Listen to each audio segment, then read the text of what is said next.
If you want to make your Prezi presentation more engaging, one of the easiest things you can do is embed a video directly into your canvas. In this video, I'll show you exactly how to embed a video in Prezi step by step, so you can add YouTube or Vimeo content without making your file unnecessarily large.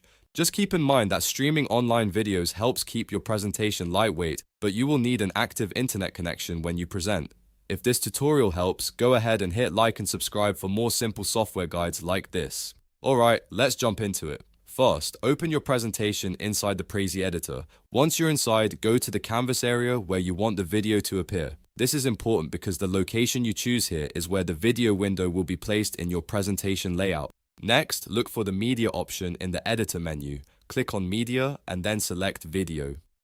This tells Prezi that you want to add a video element rather than an image or another type of content. After that, move to the right sidebar panel. Here you'll find the Embed section. This is the area Prezi uses for inserting online video links. Click into the text field and paste the URL of your YouTube or Vimeo video. Make sure you copy the full link correctly so Prezi can detect the video properly. Once the link is pasted, take a quick second to double check that it's the right video and that the URL is valid. Then click Insert or Add, depending on the version of Prezi you're using. Prezi will then place the video window directly onto your canvas.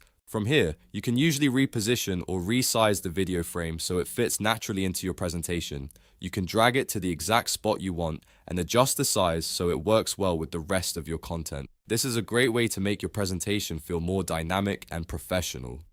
And that's it. You've successfully embedded a video in Prezi. It's a simple process, but it can make a huge difference in how your audience experiences your presentation. Remember, because the video is streamed online, you'll need a stable internet connection when it's time to present. If this tutorial was helpful, please give the video a like and subscribe to the channel for more step-by-step software tutorials.